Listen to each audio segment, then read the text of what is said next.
got a domino cut into the bottom of my cut list, so I can stand that cut list up in my miter saw extension wing, and all you folks can see this cut list while we start to make cuts in a miter saw.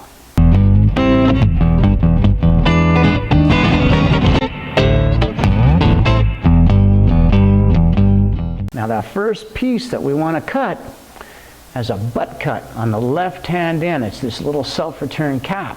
I'm going to draw a little line right here. This is the left hand corner, and we're going to always cut the left hand corner first. All these cuts, all these corners are on the left hand end of the molding, and we're going to be cutting that end first because that's the end that comes to the blade first. That's because we reversed the molding. And on this very first piece, it has a butt cut on the left hand end, and it's a little self-return cap. So it's cut to 0 at an outside corner. Let's cut that piece right now.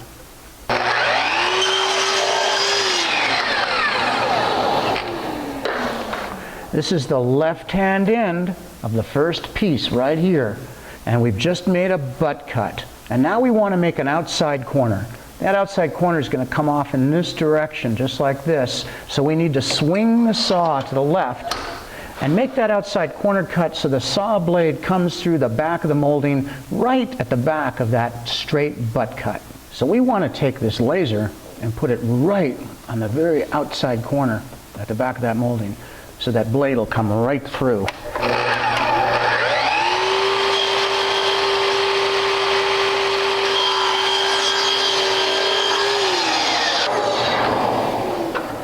Let that saw stop before you pick that piece up out of there. Otherwise, the blade will rub on this cove right through here just a little bit, and it'll take a little hollow out of it. And when you put the two pieces together in the corner, the miter will have a little hollow in it, and it'll really bum you out. But this is our first piece. This is the little self-return cap that goes on the corner. Now let's cut our second piece. To cut the second piece, all we have to do is swing the saw in the opposite direction to make the mating miter. So I swing to 45 degrees in that direction, and I make my cut.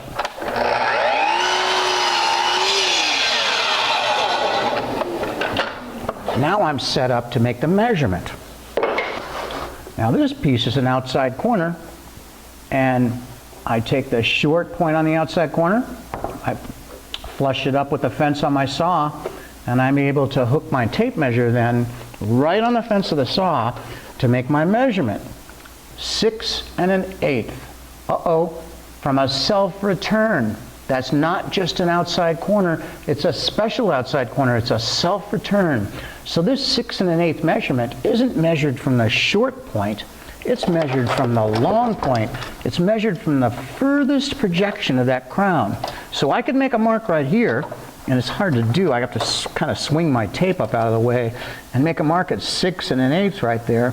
And then I could probably hold my square here and try and transfer that measurement mark from the bottom of the crown, from the top of the crown to the bottom of the crown. Because remember, that self-return piece is cut, the measurement on that self-return piece is measured from the bottom at the outside corner to the top of the crown at the very furthest projection.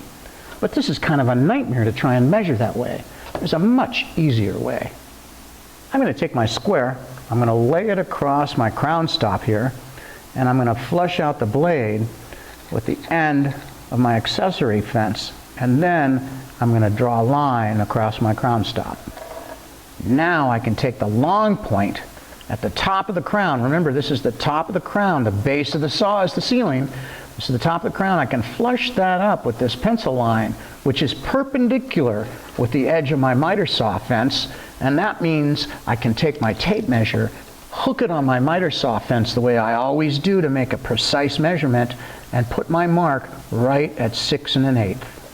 I'll just slide this piece back and get that laser so it drops down right on that pencil mark, which is at the very back of the molding. All your measurements, all your marks, and your saw blade too come out the back of your molding.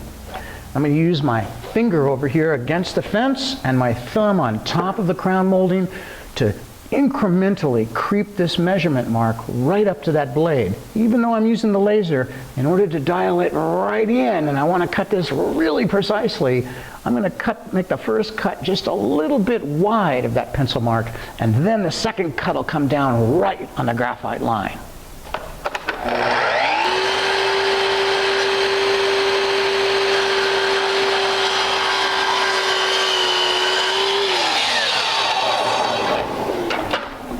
So there's our second piece. You can see how these miters made up very nicely. There's our self-return with the self-return cap. Now we got to cut the third piece. And look, it's got an inside corner on the left-hand end. It has to mate up with the inside corner on the right-hand end of the previous piece.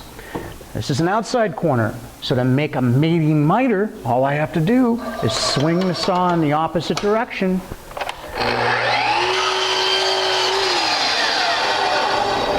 And make the cut. Look, this piece is 6 inches from that inside corner to the outside corner.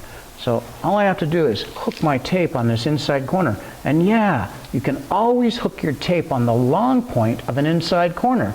You can't do that with an outside corner because you're always measuring and cutting to the short point. So I'm going to hook my tape there. I'm going to make my measurement mark right at 6 inches. Sometimes I don't measure short pieces that way. When I'm measuring these short pieces that have a inside corner and a long point at the end of them, sometimes I'll take that long point and flush it up with my fence and measure it almost the same way I do an outside corner when I'm measuring from the short point. That way I can hook my tape on the end of my accessory fence and make my measurement mark a lot more precisely.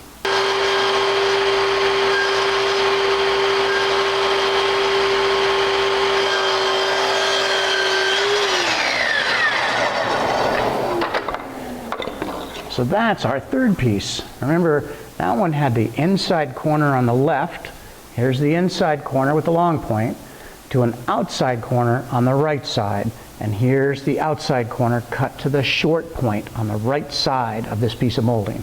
The next piece is 4 inches. It has an outside corner on the left. It has to mate up with the outside corner on the right of this piece. And it has a butt cut on the right-hand side. Let's cut that one right now.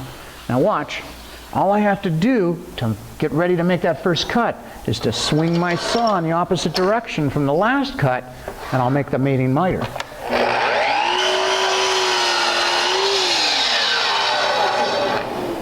So this piece has an outside corner. So I want to take that short point and flush it up with the edge of my miter saw fence, just like that.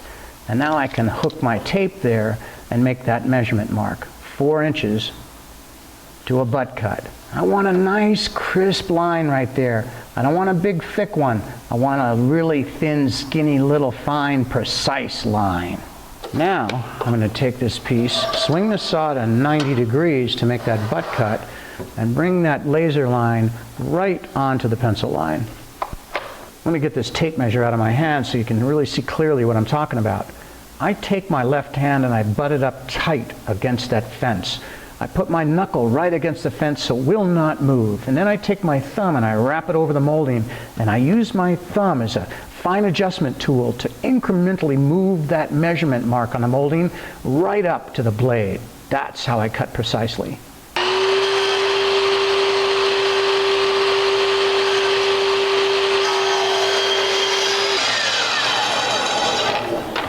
Great. That's the fourth piece. You probably noticed while I was making that last cut that I made like 3 or 4 false cuts first, even though I had the laser on.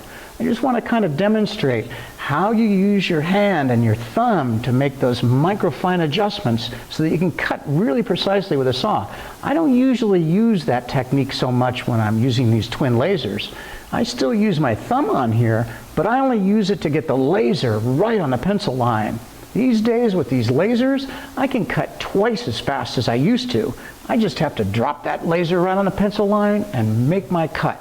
No false cuts. Now we've got one more piece to cut. This one's the last one. It's got a cope on the left.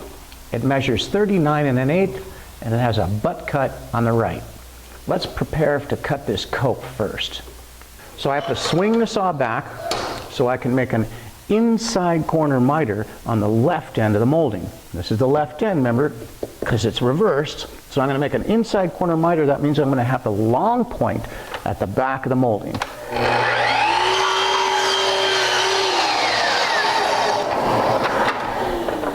All right, this is what I mean. We got the long point of the miter here at the back of the molding, and all we have to do to make this cope is remove all of this wasted material. All of this raw wood in here we're going to remove right to the edge of the paint line, and that will be our cope joint.